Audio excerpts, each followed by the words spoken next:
பாரதிய ஜனதா கட்சியின் சார்பில் தமிழகம் முழுவதும் இந்த சுட்டெரிக்கும் வெயிலை எதிர்கொள்வதற்காக பல இடங்களில் தண்ணீர் பந்தலும் மற்ற வெயிலுக்கு ஏற்ற பழங்கள், இளநீர், மோர் போன்றவற்றை கொடுத்து கொண்டிருக்கிறார்கள்.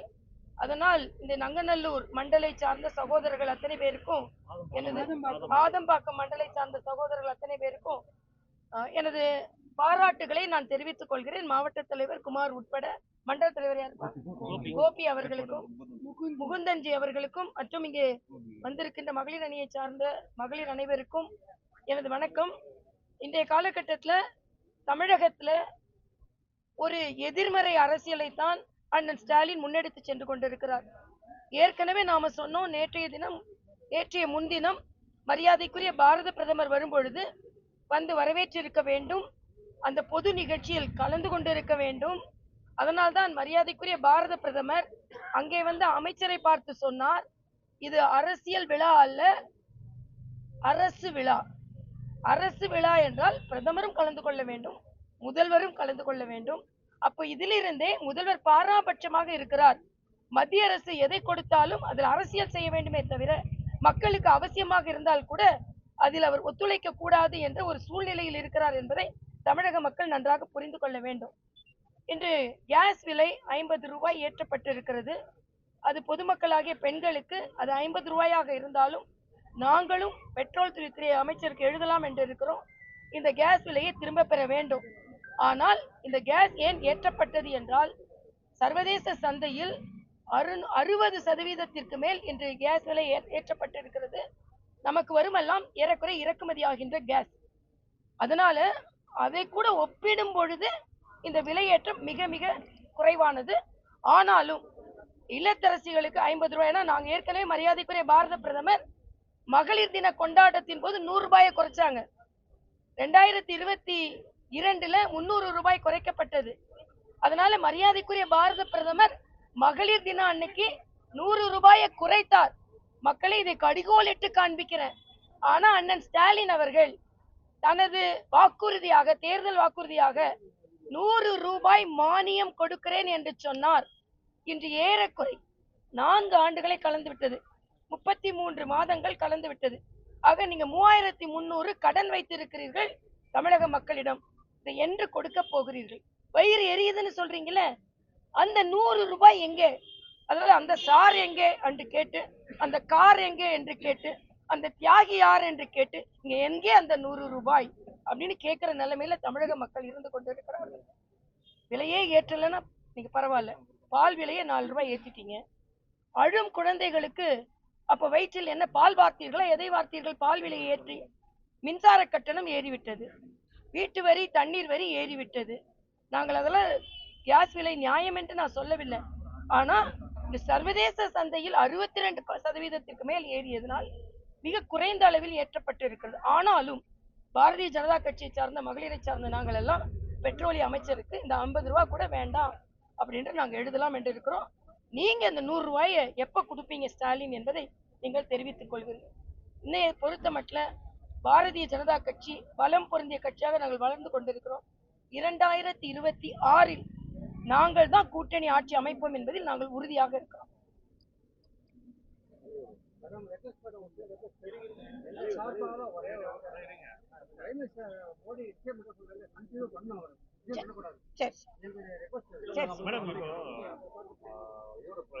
நீங்க வந்து என்டிஏ கூட்டணின்றீங்க, ஆனா தமிழகத்துல வந்து அதிமுக வந்து எங்கள் தலைமையில கூட்டணின்றாங்க.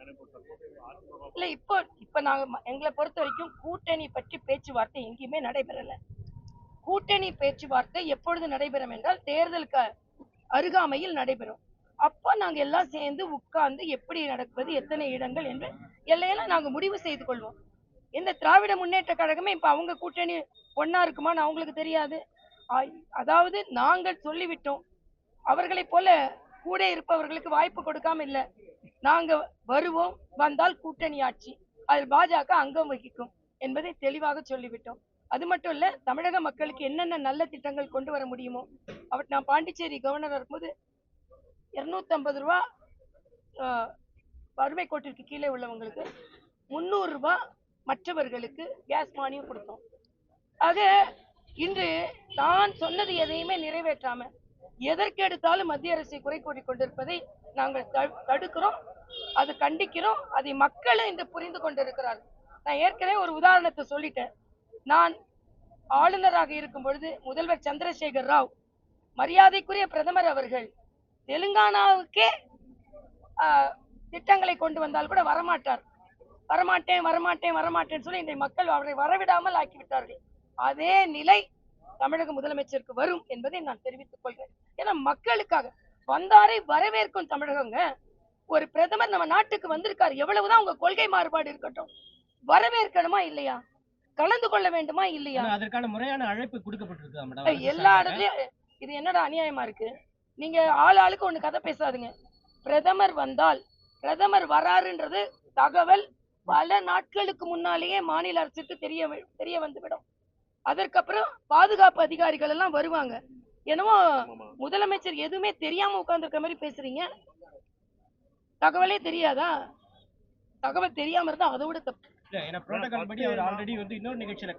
நான் கேட்கிறேன், அதை கேன்சல் பண்ணவே முடியாதா? ஊட்டி எங்க ஓடி போகுதா? பிரதமர் நம்ம தமிழ்நாட்டை தேடி வந்திருக்கிறாரு. ஊட்டி எங்க ஓடி போடுது? ராசா ஊட்டியில தானே இருக்கிறாரு. இன்னைக்கு அவர் வீடுன்னு காமிக்கிறாரு. எவ்வளவு பெரிய வீட்டுல உட்கார்ந்து இருக்காரு. கேக்குறீங்களா யாரும் கேள்வி? அதனால தவறு தவறு தவறு. முதல்வர் பிரதமரை வந்து வரவேற்றிருக்க வேண்டும். அரசு விழாவில் கலந்திருக்க வேண்டும். ஒண்ணும் கொடுக்கல நீங்க 8300 கோடி ரூபாய்க்கு தமிழக மக்களுக்கான திட்டங்களை அறிவிக்கிறார். ஏன் கொடுக்கல? ஏன் ஒரு நன்றி கூட சொல்ல உங்களுக்கு வாய் வர மாட்டேங்குது? அதே மாதிரி இன்னைக்கு 6 பொருட்கள், எலுமிச்சை முதற்கொண்டு அரிசி முதற்கொண்டு ஜிஐ டேக் கொடுக்கப்பட்டிருக்கிறது விவசாயிகளுக்கு. உத்தரப்பிரதேசத்துக்கு அடுத்தால அதிகமா நம்மளுக்கு தான் கொடுத்திருக்கு. இன்னொன்னு நான் இன்னைக்கு சொல்றேன், இன்னைக்கு மரியாதைக்குரிய பாரத பிரதமர் 10 ஆண்டுகளை முத்ரா வங்கிக்கு கொடுத்ததற்காக அவர் இன்னைக்கு ஒரு நிகழ்ச்சியை கலந்து கொள்கிறார். தமிழகத்தில் 29,000 கோடி ரூபாய் முத்ரா பலன் பெற்றிருக்கிறார்கள். உத்தரப்பிரதேசத்தை விட அதிகமாக தமிழகத்திற்கு முத்ரா கடன் கொடுக்கப்பட்டிருக்கிறது. நாடு முழுவதும் 50 கோடி பேர் தொழில் முனைவோர்களாக இந்த முத்ரா வங்கியில கடன் பெற்றிருக்கிறாங்க. 130 கோடியில 50 கோடி பேர், இதுல 1/3 மகளிர், 11% சிறுபான்மையினர். ஸ்டாலின் அவர்கிட்ட நான் சவால் விடுகிறேன், உங்க திட்டத்துல ஏதாவது திட்டத்துல சிறுபான்மையினர் வாழ்வாதாரத்தை இதே போல 11% கொடுத்து உயர்த்திய திட்டம் ஏதான் இருக்கா? சிறுபான்மையினரை வாக்கு வங்கியாக மட்டுமே பயன்படுத்தி கொண்டிருக்கிறீர்கள். நேற்றைய தினம் கூட அந்த பொது சிவில் சட்டம் தேவைன்னு கர்நாடகா உயர் நீதிமன்றம் சொல்லி இருக்கு. ஏனென்றா ஒரு இஸ்லாமிய சகோதரி பாதிக்கப்பட்டிருக்கிறார். ஒரு மதத்திற்கு ஒரு சட்டம் என்று வைத்தால் பெண்கள் தான் அதிகமா பாதிக்கப்பட்டிருக்கிறார்கள். அதனாலதான் வக்ஃப் போர்டு வாரிய சட்டத்திற்கு, திருத்த சட்டத்திற்கு இஸ்லாமிய பெண்கள் கூட்டமைப்பு ஆதரவு தெரிவித்திருக்கிறது. என்ன சொல்ல போறீங்க? ஆனா இன்னொன்னு தம்பி, விஜய் வேற கேஸ் விலை ஏறினதுக்கு ஒரு பெரிய இது கொடுத்திருக்காரு அறிக்கை. கச்சா எண்ணெய் ஏறிடுச்சான், இறங்கலையாம். ஒரு அதிகாரப்பூர்வம் விஞ்ஞானபூர்வம் அங்க இருக்கா? எங்க மாநில தலைவரோட அறிக்கையை பாருங்க, விஜயோட அறிக்கை பாருங்க. அவர் தெளிவா எவ்வளவு ஏறி இருக்கு, இதுக்கு முன்னால் நம்ம எவ்வளவு கொடுத்தோம், எவ்வளவு குறைச்சோம், இன்னைக்கு தவிர்க்க முடியாத காரணத்தினால ஏற்றப்பட்டிருக்கிறது. சும்மா பொதுவா நான் கேட்கிறேன், உங்களை டிக்கெட் எவ்வளவு விற்கிறீங்க? பிளாக்ல டிக்கெட். மரியாதைக்குரிய பாரத பிரதமர் கருப்பு பணத்தை ஒழித்தார், பிளாக் மணியை ஒழித்தார். அதனால அடிக்கடி நான் சொல்லுவேன், என்னோட கோட்டும் ஒயிட், என் நோட்டும் ஒயிட்னு சொல்லுவேன். டிமானிட்டைசேஷனுக்கு அப்புறம் கருப்பு பணம் ஒழிக்கப்பட்டது. கருப்புல டிக்கெட், பிளாக்ல டிக்கெட் ஒழிக்கப்பட்டதா? உங்க டிக்கெட் எவ்வளவுப்பா சொல்லுங்க பாக்கலாம். நான் சினிமா போறது இல்ல. டிக்கெட் எவ்வளவுப்பா விஜய் படத்துக்கு? இது நீங்க என்ன கட்டுப்படுத்தினீங்களா? என்னைக்கானும் பாமர மக்கள் சினிமா பார்க்க வர்றாங்கப்பா. அந்த பாமர மக்களுக்கு நான் வந்து அவங்களுக்காகவே தான் நான் நடிக்கிறேன். எனக்கு சுயலாபமே கிடையாது.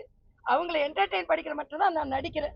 அதனால அவங்களுக்கு எல்லாம் டிக்கெட் மிக குறைந்த விலையில, இல்லைன்னா இலவசமா கூட கொடுங்களேன். யார் தடுத்தா? அப்ப உங்களுக்கு லாபம் வரும்போதெல்லாம் நீங்க பேசுவீங்க.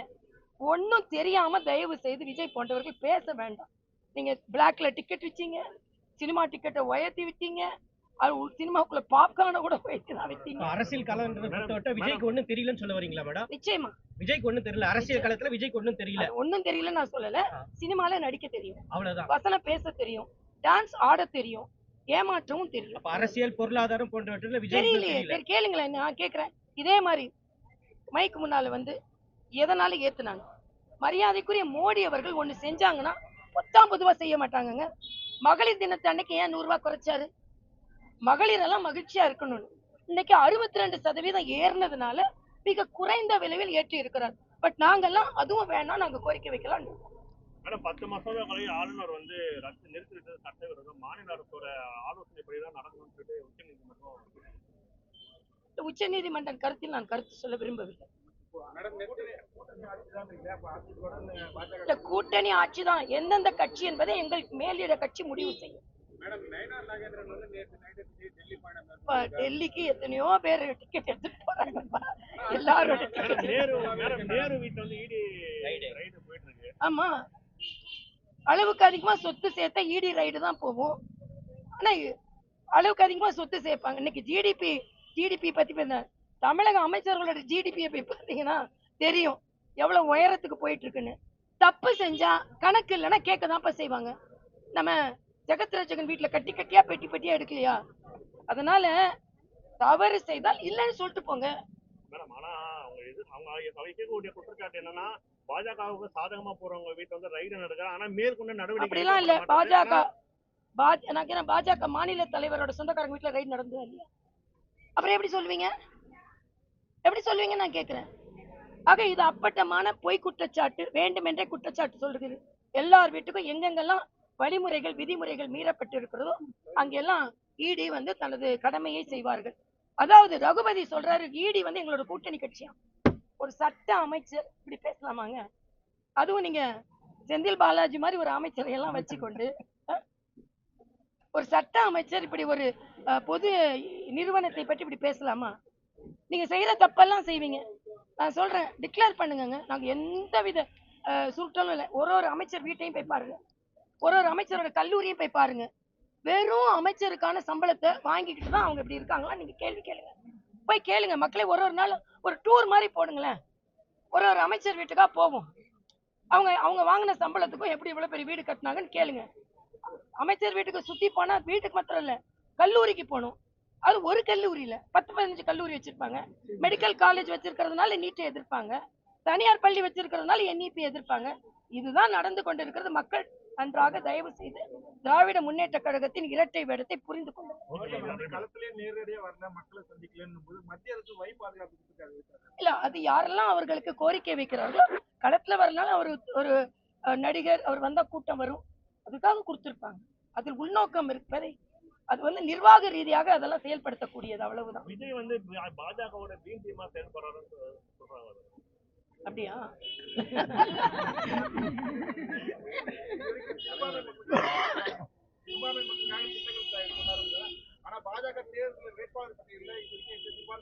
நிறைய சிறுபான்மையினர் எங்களுக்கு நம்பி சேரட்டும். எங்க கட்சியில இப்ப கொடுக்க போறோம். ஏன் கொடுத்திருக்காமே நக்வி முதற்கொண்டு ஷானவாஸ் முதற்கொண்டு நிறைய பேர் இருக்காங்க. தமிழகத்துல நிறைய பேர் சேரட்டும், கொடுப்போம். ஆராசா 2G வழக்க என்ன முடியல, அது அவர் வழக்கு தொடரட்டுங்க. பார்லிமெண்ட்ல நிறைவேற்றப்பட்டது. அதனாலதான் அன்னைக்கே சொன்னேன், ராசா நீ என்ன பிதரிக்க பேசினாரு. முதலமைச்சர் சொன்னார் தம்பிதுரை டக் அவுட் ஆனாரு. நான் சொன்னேன் நீங்க நாக் அவுட் ஆக போறீங்கன்னு சொன்னேன். அது மட்டும் இல்ல, இவங்க தீ பறக்க பேசி உங்களை ஒழிக்க போறாங்க. முதலமைச்சர் அவர்கள் அதை புரிந்து கொள்ளுங்க. பேசி என்ன பண்ண போறாங்க? நாங்களும் அதான் சொன்னோம், பேசதான் செய்வாங்க, எதுவும் செய்ய முடியாதுன்னு. ராசா முதல்ல வக்ஃப் வாரியத்துல என்னென்ன பிரச்சனைகள் இன்னைக்கு கூட சொல்லியிருக்காங்க. இஸ்லாமியர்களுக்கு, பாமர இஸ்லாமியர்களுக்கான இடத்தை கூட மீட்டு கொடுக்க இருக்கிறது வக்ஃப் வாரியம்னு சொல்லியிருக்காங்க. அதனால எல்லாம் படிச்சுட்டு சரியா என்னன்னு பார்த்துட்டு பேசுறேன்.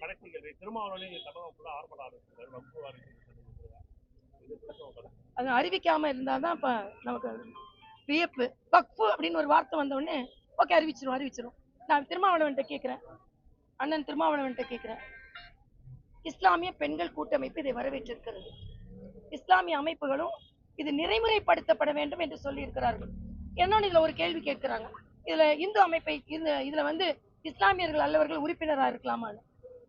இந்து கோயில்கள்ல மாற்று மதத்தை சார்ந்தவர்கள் இருக்கக்கூடாது என்றது அது நடைமுறைக்கு ஒத்து வராது. இது ஒரு சட்ட ரீதியான விவாதம். எல்லாத்தையும் நீங்க இப்படி தவறாக எடுத்துக்கொள்ள கூடாது என்பது எனக்கு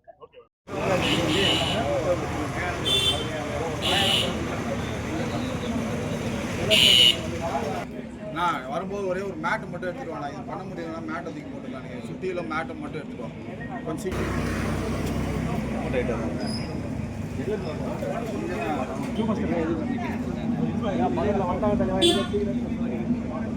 இங்கே பக்கத்தில் எங்கேயும் கிடைக்காதா?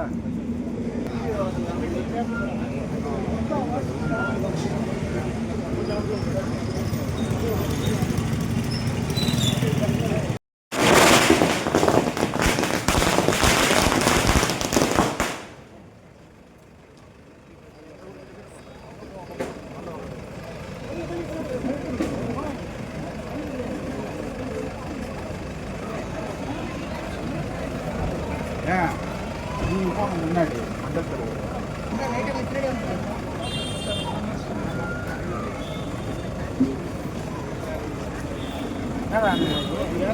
ஒரு கோஷம் போடணும். கோஷம் யாராவது போடணும்.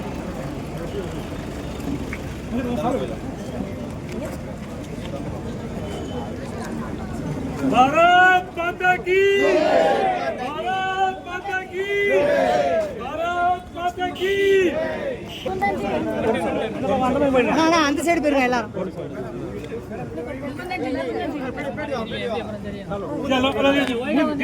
சிசர் சிசர் அண்ணா லைட்டா அந்த பக்கம் அந்த பக்கம்.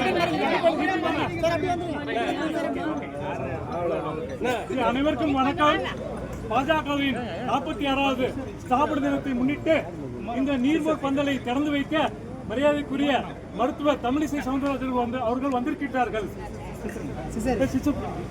நமது மாவட்ட தலைவர் திரு ஜி குமார் அவர்கள் மற்றும் ஆலம்பாக்கம் மண்டல தலைவர் வார்டு 165 நமது முகுதன்ஜி அவர்கள் ஏற்பாட்டில் சிறப்பான ஏற்பாட்டில் அனைத்து நிர்வாகிகளுக்கும் வருக வருக என்று வரவேற்கின்றேன். பாரத் மாதா கி, பாரத் மாதா கி, பாரத் மாதா கி.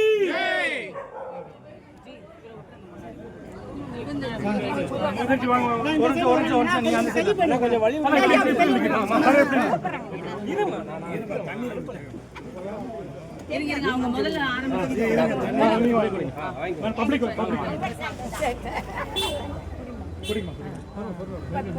பொறுமையா பொறுமையா குடிங்க, பரவாயில்ல. நீர்மோர் இளநீர் எல்லாம் குடிக்கலாம்.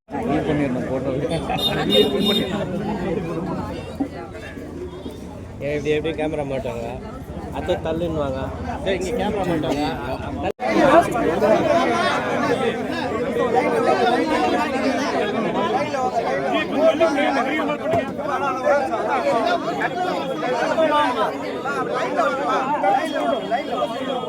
भारत माता की, भारत माता की.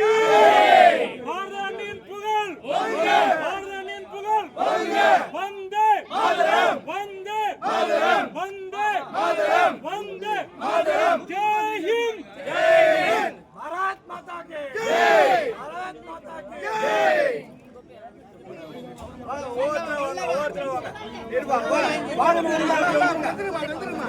அப்படி போயிடுங்க, அப்படி போயிடுங்க. அப்படி போயிடுங்க. வாங்கிக்கங்க, வாங்கிக்கங்க.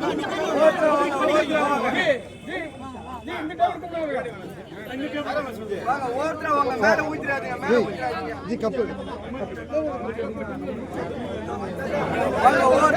ஓட்டுறவங்க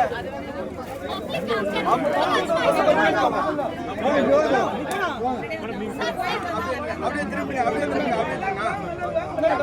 அப்படியே வாங்க, அப்படியே வாங்க.